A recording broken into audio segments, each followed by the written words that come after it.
podcast. I'm Stuart. And I'm Simon.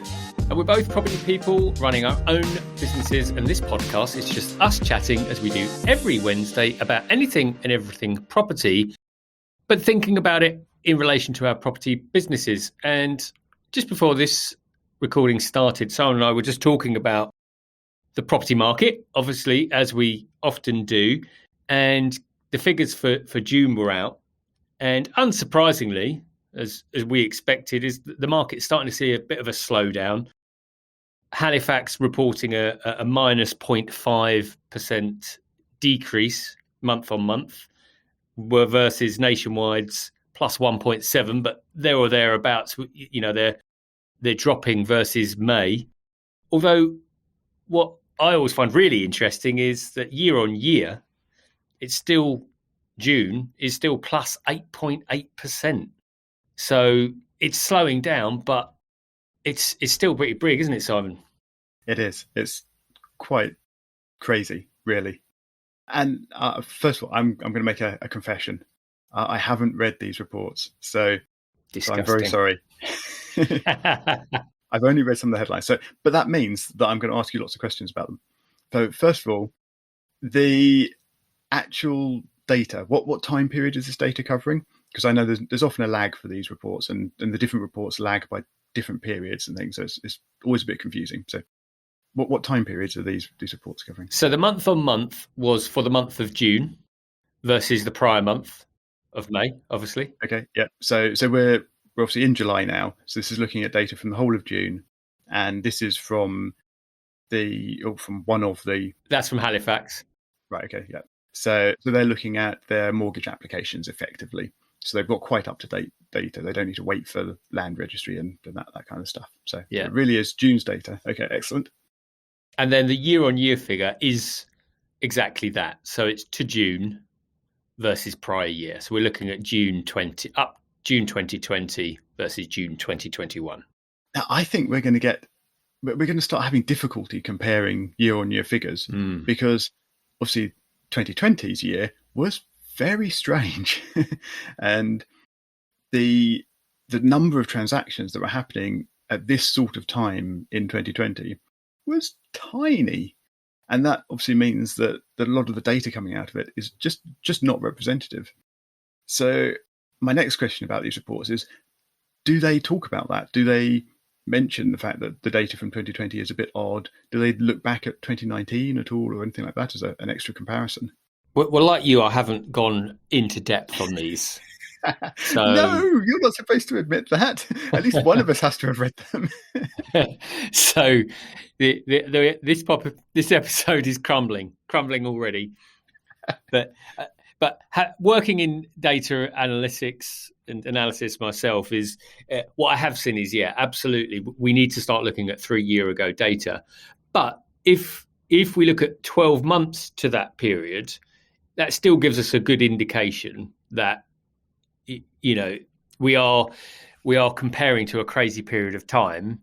But the point being that we're still seeing positive growth. And even so, the thing that always raises my eyebrow is that, okay, Halifax is reporting minus 0.5%, which is, in my world, negligible, versus a Nationwide's plus 1.7, which again you could say is negligible. So that tolerance.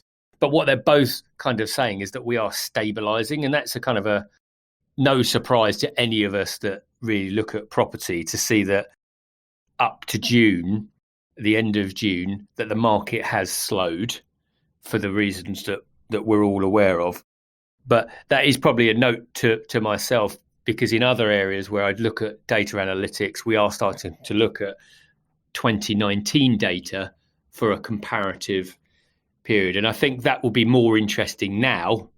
Obviously, we're mid-July now onwards, to see just how quickly that decrease happens. Because we spoke about this a couple of episodes, actually, where we talked about, we kind of both agreed that there would be some momentum. And it would be interesting to see how quickly that slowdown happens, or how quickly that decline happens. Yeah, in super prepared form for this episode, I haven't read the reports, and I also haven't pulled out any data from PATMA, which I really could have done.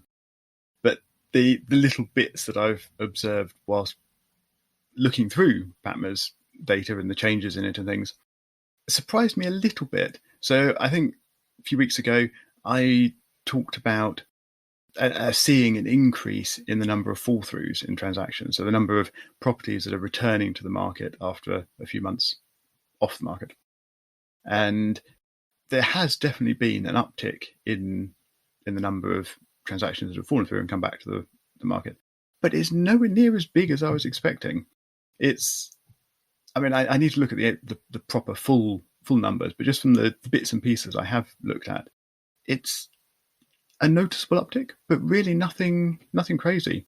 So I don't know if that means that everyone actually managed to hit the stamp duty deadline, or if people are accepting that they're going to pay a little bit more stamp duty, and perhaps the government's approach of stepping it down gradually has worked and has taken the edge off people being worried about that extra tax. Well, a personal anecdote from me, as we shared on this podcast, I moved into a new build, which did complete on the 30th of June. Congratulations. Thank you. And the house builder hadn't finished the garden. So we actually moved in with essentially a field of mud and clay. And they laid the grass 2 days later, but we had a giant trampoline on the mud and clay that the people laying the lawn weren't very happy about. But what could we do? But anyway, the point I was going to make wasn't about trampolines. It was about the fact that the house builder clearly was under duress, rightly so, to ensure that all of the properties that they said were going to complete by the end of June did so. So it will be interesting to see the PATMA data in terms of those fall-throughs, because again, I've seen personally with properties I have that has happened on more than one property, and whether that's people getting cold feet or driving towards something that they just can't complete, I don't know. I've got some other anecdotal stories on that. So I had a couple of properties where one we're aware of, the studio flat, which fell through. There's another property, it's a 7-bed HMO, which we got the memorandum of sale on the 25th of February. Okay, so for context, that's quite a few months. I mean, that's what, 4 months? 4 months, yeah. And I found out last week that the searches will not complete until around mid-September for that property. Hang on, that's quite a while. Oh yeah.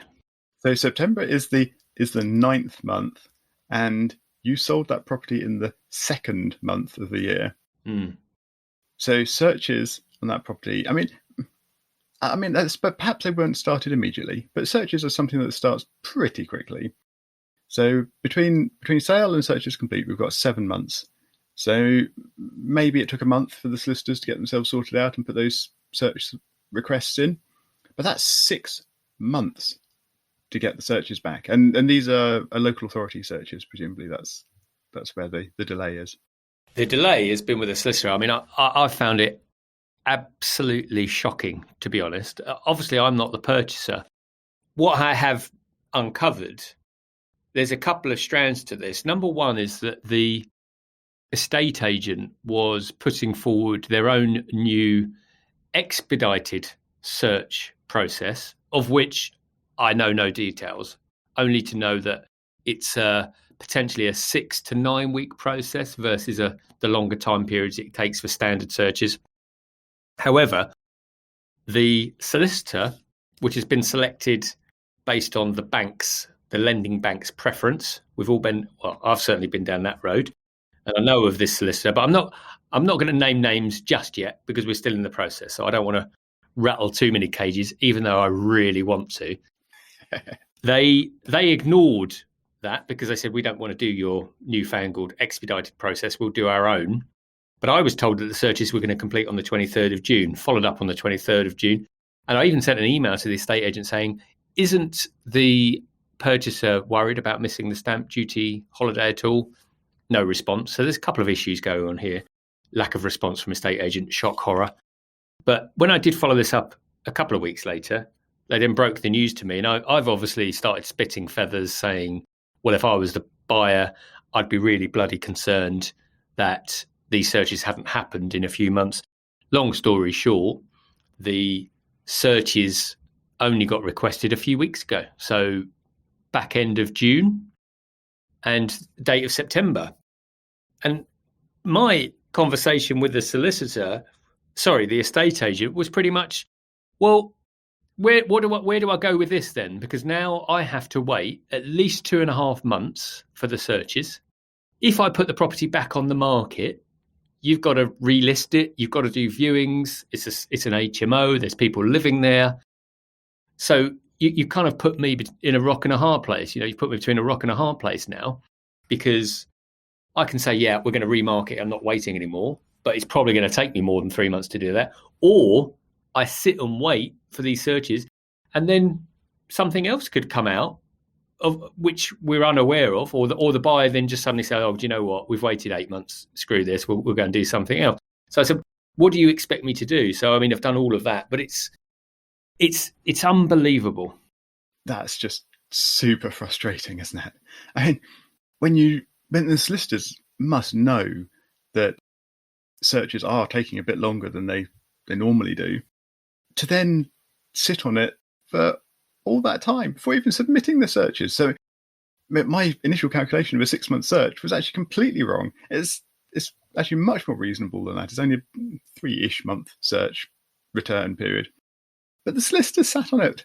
I mean, that's just, appalling. It is appalling. I think some of the delay, not to defend them, but some of the delay, I think they got paid the money for the searches, let's say April, but they didn't action it immediately.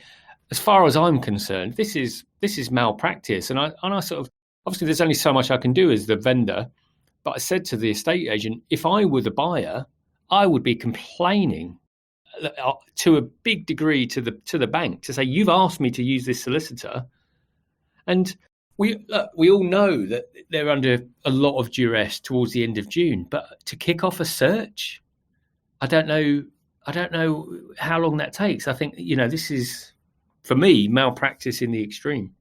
Yeah, I mean, I don't know exactly what's involved in submitting a search either, but you can't imagine it's very involved, or indeed that it takes a particularly senior solicitor or anything. Surely it could be done by an admin type person who should sort of be doing these things all day, every day. And oh dear, yes. Well, I think that's a guest for us, isn't it? I think if anyone listening is a solicitor in the conveyancing process, please do contact us, because we genuinely would like to understand this process. Because from our side, it seems like a fairly administrative task, appreciating that there are legalities around it, which is why it needs a professional to manage that process. I totally accept that. But we'd love to understand a little bit more about that. So maybe that's something we will also have a look for. Yeah, definitely. I think that would be good to better understand the inside story of that. Have you spoken to your buyer? Are they happy to stick with it for the time being, or are they getting wobbly at all, or upset about the stamp duty or anything? Well, my understanding is no. So obviously we've passed that point. No one responded to me on that. I guess, like a lot of us, you kind of just have to shrug and get on with it, because that's the process. One thing the estate agent has done is shared with me an email chain where I can see that the purchaser has made a lot of waves about it, because I've started making sounds like, do I need to end this and move on? And I can see from the email chain that the buyer does really want to buy the property and they're still in it. So, and that's what I'm being told. So that is why I'm sort of happy to stick with it. Well, that's promising at least. So yeah, hopefully they'll stick with it even through the extra few months. And I suppose that the longer they stay in the process, it may well be the more committed they feel to it as well. I hope so. Yeah, and that's my hope, is that, because I know what I'm like, and it depends, doesn't it? If another opportunity arises, that could threaten the transaction. However, there is now a sunk cost element, isn't there? So they've agreed on a property back in February. They've now paid for searches, so they have paid for these things. They've invested time and money.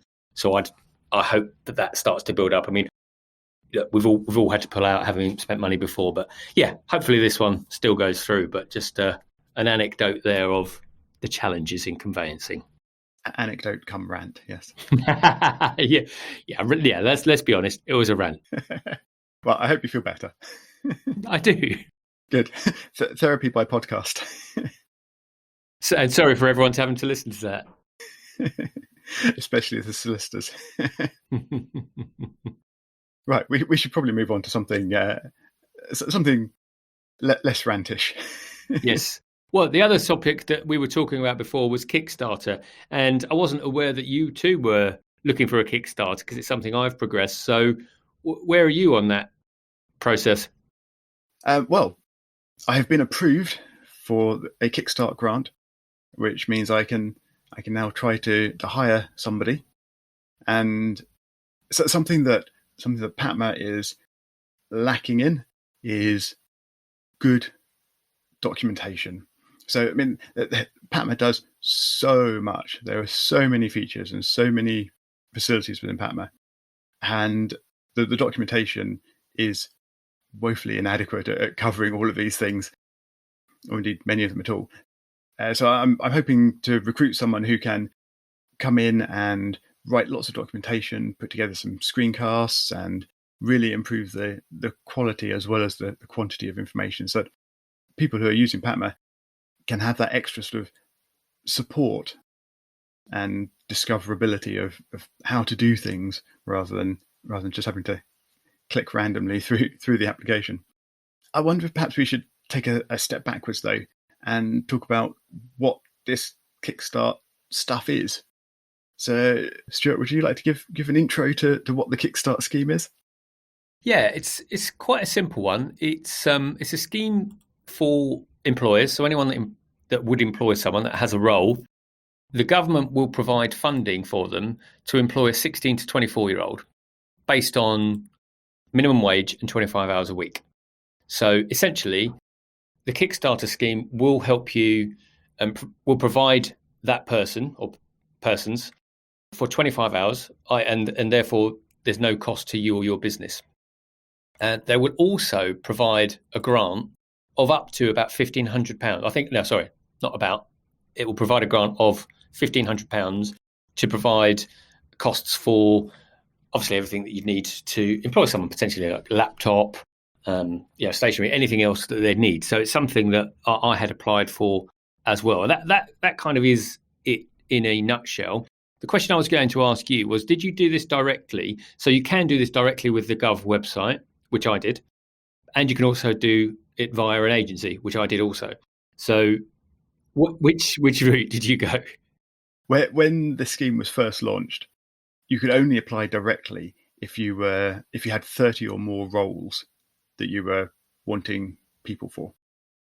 And if you were a small business and you had 1 or 2 roles or what have you, you had to go through an agency who would then amalgamate lots of smaller businesses together so that they were then applying for 30 or more roles. However, a few months into the scheme, the government changed this approach and enabled anyone or any business to apply, even if you just have one role that you're wanting to fill with this. And I initially explored doing it through an agency, but didn't end up progressing that. So in the end, the application route that I took was applying individually, directly on the Gov website. And the process is actually relatively smooth. They ask you some slightly odd questions that take a bit of thinking to work out how you're going to respond to. But it's mostly around a bit of background on your business, a bit of background on the role, checking that this role that you're asking the Kickstart scheme to help you fill is not one that you could fill any other way. So not one that you're going to sack a contractor or sack somebody else for in order to then employ someone different through the Kickstart scheme, that sort of thing. It's quite straightforward though. I mean, I think it took me 2 hours, something in that region, to pull all the information together, think about what I wanted to say and fill in the actual form and get that initial submission off. And it then took probably in the region of a month to get the result back. with them saying I've been approved for the scheme. So how was your application experience, Stuart?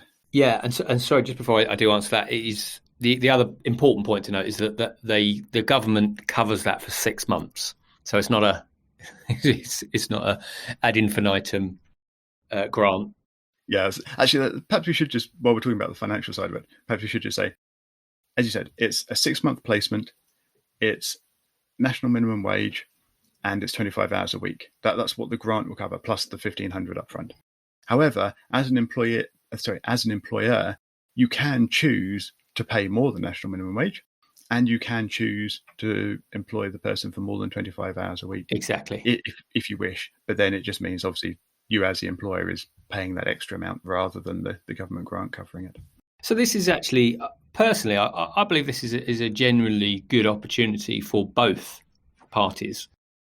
It's, of course, we see it as a way to get some resource into the business. And given that this podcast is the business of property, both Simon and I, really think about how we can start growing the business. And Simon's already touched on why he's employing a Kickstarter. And my reasons are very similar, because when there's only one or two of you, I do now have an employee in the company, it's very hard to keep on top of everything that you need to do. And my experience is very similar to Simon's. It's just, actually, could we get someone in to help with the administrative elements? And if we can do that for free, or, the last person I employed, we did pay slightly more because I wanted to. And this is about how can we get helped by the government and how can we help other people? That's kind of how I see this. And, if we get the right person, great. And the final caveat on it is that there is no obligation to keep that person. For me, I see this as like any other recruitment process, which is it could work, it might not work, but that's just down to personalities. But the benefit, of course, is that the risk is reduced to us as businesses because the government would be funding it. So my experience was I did apply to the government because I had spoken to an agency that was running this and collecting, I think it was the 30 that you mentioned, applications. And I felt that I was getting a bit lost. Anyway, I applied to the government, and I did actually apply via an agency, but I just didn't hear anything back. And then I got an email from the government to say that my application had failed, essentially. And the funny thing was, because I then had the mindset of recruiting, so I guess this is another halo benefit, if you like, of this process. I suddenly said, well, actually, I do want a person, so I'm going to go out and recruit someone, and did that for 2.5 days a week. But of course, the day that I recruited someone and offered her the job was the day I then got another email saying you've been accepted into, but via the agency. But my personal experience is that I followed up a couple of times. So we got accepted maybe a few months ago now, probably in May, beginning of May. And only last week, actually, did I get the first email to say that they've got one person they've put forward for the role. And as I was telling you pre-record, the email itself is very ambiguous, because it just says this person we believe is suitable for the role, but you may or may not hear from them. So I don't really know what that means, whether someone's actually going to apply for the role. No, I think it's because these are people who are on universal credit as well. This is one of the other sort of requirements, that they're referring people who are claiming benefits.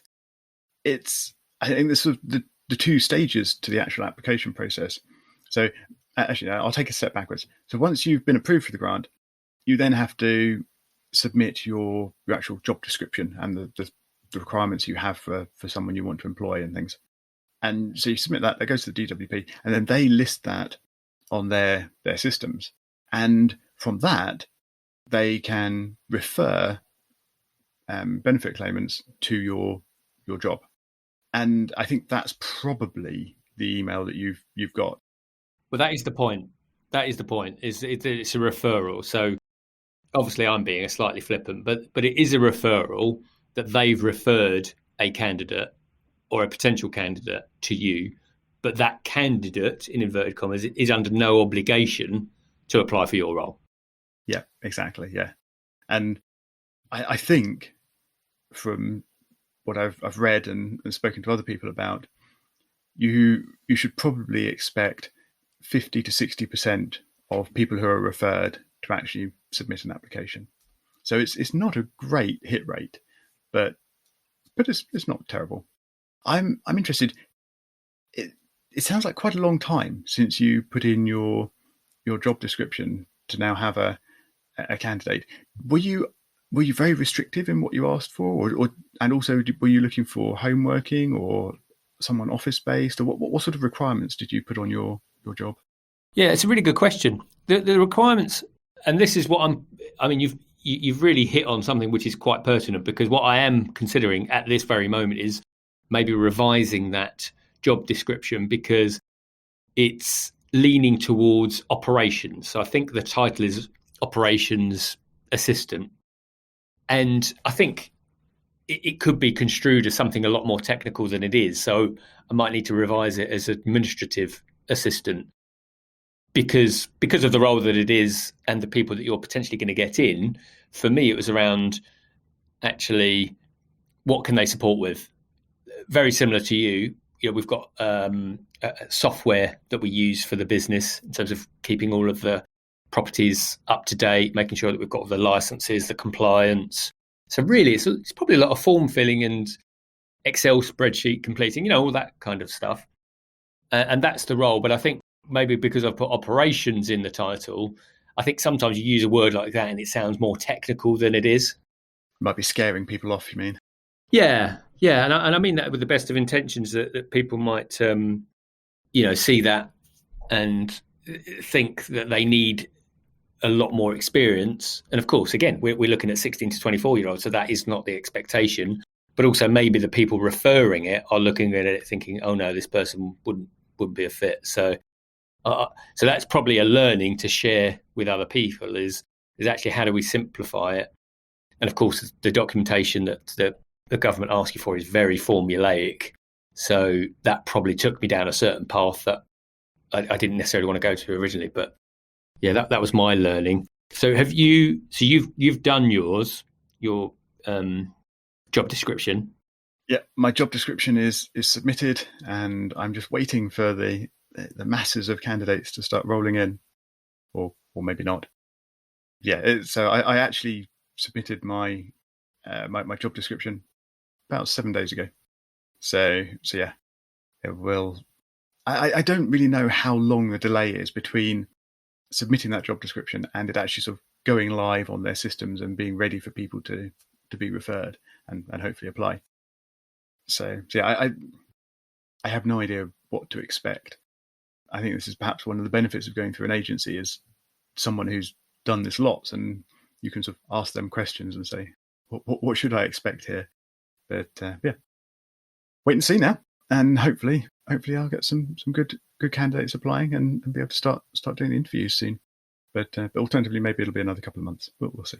Yeah, well, we'll keep everyone posted on what we do. And my final view on it is if you've got a property business where you're running multiple properties, then for me it was a no-brainer, because if someone's offering to fund that and you can get someone in that's good, it's amazing just how much that can expedite the business. So there is nothing to lose other than, of course, a bit of your time in respect of training and so on. And there was someone else that I know that's got it running a small business and was saying, well, but what if I get someone that's really bad, or and I've wasted time on the interviewing process? And I said, well, do you need someone? And they said, well, yes. And I said, well, that's the case. Whatever you do, whether you use the Kickstarter scheme or not, that is okay. Maybe you might have a greater bias in that area because they're coming off universal credit. But for me personally, that isn't a reason to exclude it, because I think the opposite can also be true, that you just find someone that's really good. And like we said before, there's no obligation to keep them. But we've probably hit our ceiling in terms of timings for episodes. But we will keep people posted about this, because I think it is quite a good opportunity for those of us running property businesses. And hopefully this chat has been useful to those of you listening. If it has, as always, please do leave us a rating and review. It really does help us and support the show. Other than that, all of the links and information that we've talked about will be shared in the show notes and also at thebusinessofproperty.com. Other than that, we'll see you next Wednesday.